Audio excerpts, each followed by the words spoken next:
Lohana França é professora e tem 27 anos. Há 2 anos, ela se tornou a vereadora mais votada da história de Divinópolis, com 5.462 votos. Foi também a mais jovem eleita da cidade, de 240 mil habitantes, localizada no centro-oeste mineiro. Até há pouco tempo, Lohana era mais conhecida na região, até que participou de um podcast local e viralizou no Brasil. O motivo para isso foi uma espécie de desabafo de Lohana contra o atual presidente da República. Ela falou com uma naturalidade pouco comum no meio político. O conteúdo também foi forte, e o resultado foi a imediata identificação de vários brasileiros em todas as regiões, levando fama instantânea à jovem vereadora. E aí chega o Bolsonaro e é a corrosão total da democracia, porque o Bolsonaro indicou o Aras. E o Aras é um cara que nem estava na lista.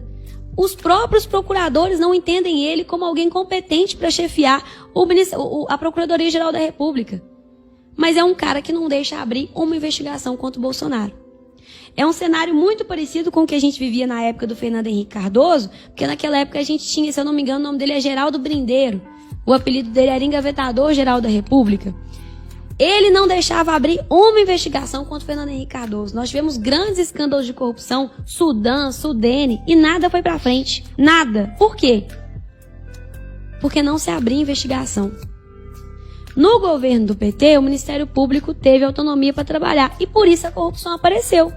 Porque enquanto houver investigação, a corrupção vai aparecer. E é por isso que os nossos mecanismos e as nossas instituições, Ministério Público, os juízes, a Polícia Federal, eles têm que ter autonomia, força, independência para trabalhar e fiscalizar mesmo. Político é para ser investigado e fiscalizado.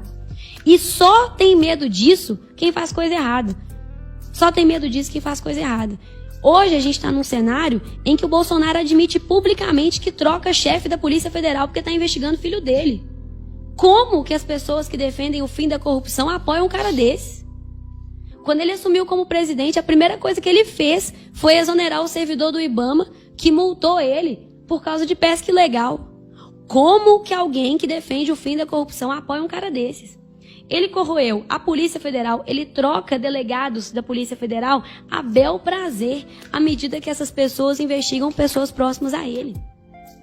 Ele não indica Procurador-Geral da República que vai ter autonomia e que vai fiscalizar ele como tem que fazer.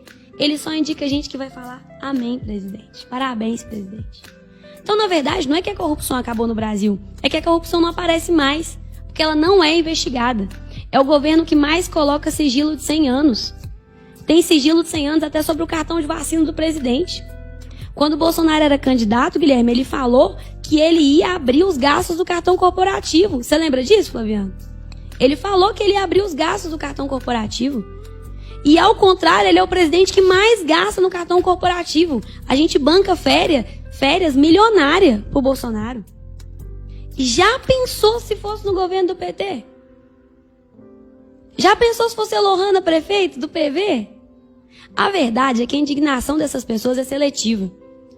Elas escolhem com o que elas vão se indignar. O próprio Cleitinho, que grita muito contra as lagostas do STF, não fala nada sobre o cartão corporativo do Bolsonaro. E está disposto a abraçar essa vergonha que é esse governo para ser o candidato do bolsonarismo e vencer a eleição. Eu tenho vergonha desse tipo de comportamento.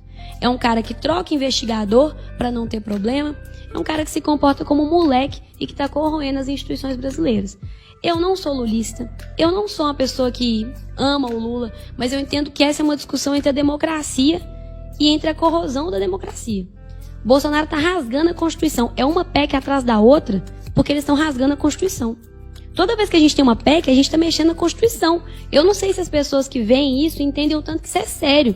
E a gente está fazendo isso uma vez atrás da outra, como se não fosse nada demais. Então, eu sou contra o presidente Bolsonaro. Eu não tenho a menor condição de apoiar um homem desse. E eu entendo que a saída dele vai ser a melhor coisa pro Brasil.